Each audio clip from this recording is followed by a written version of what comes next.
السلام علیکم۔ اور آج میں آپ کو حیات اولیاء کے بارے میں جو عشق حقیقی کی موضوع میں ہے ایک ایک کر کے بزرگان دین کے بارے میں بتاؤں گا، جو تاکہ آج کی نئی پیڑھی کو یہ پتہ چل سکے کہ ہمارے اسلاف کیسے تھے، وہ اپنی زندگی کس طرح اس دنیا سے گزار کے گئے، تاکہ آج کل کا جو ماحول ہے اور جو لوگوں میں برائیاں پیدا ہو گئی ہیں وہ اپنا اس پہ دیکھیں کہ ہم کیسے زندگی گزار رہے ہیں، اور جبکہ ہمارے اجدادوں نے کس طرح سے اپنی زندگی گزاری۔ بسم اللہ الرحمن الرحیم۔ حضرت ابراہیم بن ادھم دین و دنیا کے بادشاہ تھے۔ حضرت نے دنیا کی بادشاہت ترک کر کے درویشی لی تھی۔ ایک مرتبہ زمانہ شاہی میں ایک شخص حضرت کے محل میں آیا اور کہا، میں اس سرائے میں رات بسر کرنا چاہتا ہوں۔ حضرت نے اس سے فرمایا، بیوقوف، یہ سرائے نہیں، میرا محل ہے۔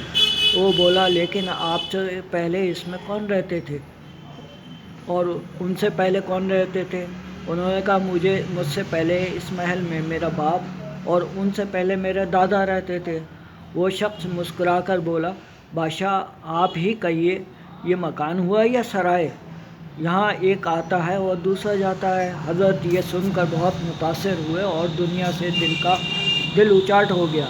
ایک دفعہ کہیں جا رہے تھے کہ ایک درویش کو روتے ہوئے دیکھا۔ فرمایا، کیا تجھے درویشی مفت میں مل گئی ہے جو روتا ہے؟ درویش نے کہا، تو کیا درویشی کی بھی قیمت ہوتی ہے؟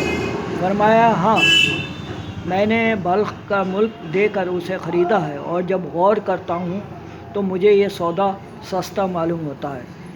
ایک مرتبہ حمام کا ارادہ کیا، لیکن خالی ہاتھ ہونے کی وجہ سے کسی نے اندر نہ جانے دیا۔ فرمایا، جب شیطانی گھر میں خالی ہاتھ نہیں جانے دیتے تو رحمانی گھر میں ہمیں کون خالی ہاتھ گھسنے دے گا؟ ایک دن حضرت کو کسی سے کچھ تکلیف پہنچی۔ حضرت نے اس کے حق میں نیک دعائیں کی۔ اس نے کہا، یہ کیا معاملہ ہے؟ میں نے تو آپ کے ساتھ اچھا سلوک نہیں کیا۔ فرمایا، میں تمہارے سبب بخشش کا حقدار بنا، اب یہ مناسب نہیں کہ تم میری وجہ سے دوزخ میں جاؤ۔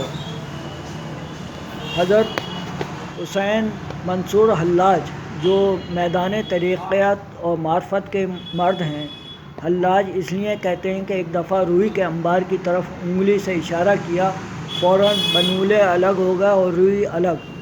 ایک روز لوگوں نے حضرت رحمۃ اللہ علیہ سے پوچھا، خیر کیا ہے؟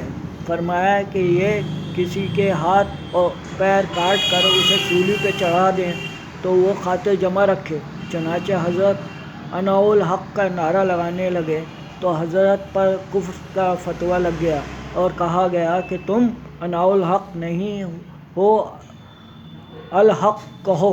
بولے، میں تو وہی کہتا ہوں، لیکن تم کہتے ہو کہ وہ گم ہو گیا ہے۔ کہتے ہیں کہ پہلی رات قید خانے میں حضرت گم ہو گئے، دوسری رات بھی موجود نہ تھے، تیسری رات موجود تھے محافظ کے استغفار پر۔ فرمایا، پہلی رات میں دوست کے پاس تھا، دوسری رات دوست میرے پاس تھا، اور آج تیسری رات اس لیے موجود ہوں کہ جو شریعت مطہرہ کا حکم ہے اسے بجا لاؤں۔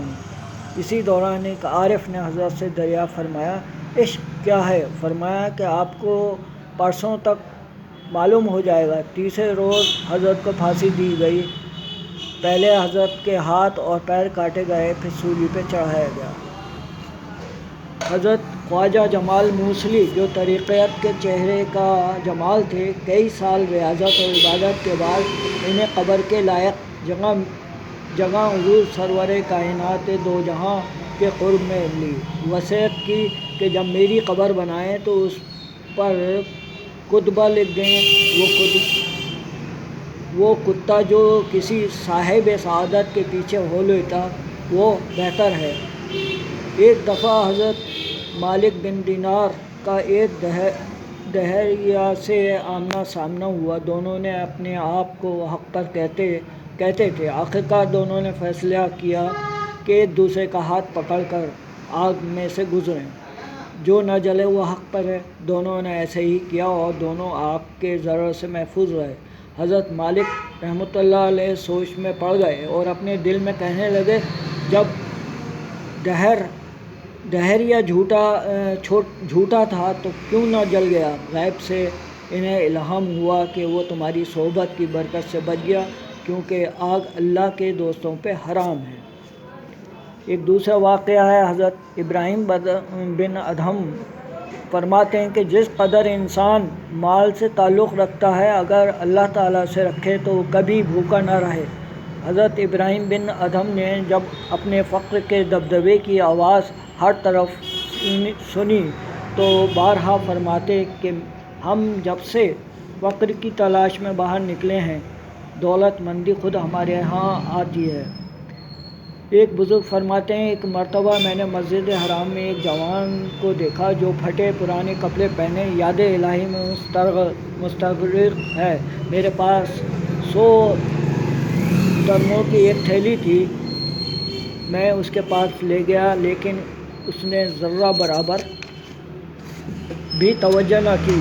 جب میں نے بہت اصرار کیا تو وہ بولا، اے شیخ، میں ان کو دنیا دے کر نہیں خریدتا، چہ جائے کا انہیں آخرت کے بدلے خریدوں۔ جس شخص کی نظر ہمیشہ رہنے والے خزانے پر ہے، وہ کیوں کر اس دنیا کی فنا ہونے والی دولت پر نظر ڈالے گا؟ اور جس کو حقیقی بادشاہ قرب حاصل ہے، وہ ان عارضی حاکموں کی طرف کیوں کر رغبت کرے گا؟ وہ امیر جو فقیروں کے دروازے پہ آئیں نیک بخت ہیں، اور جو فقیر امیروں کے دروازے پر جائیں یہ ان کی بدبختی ہے۔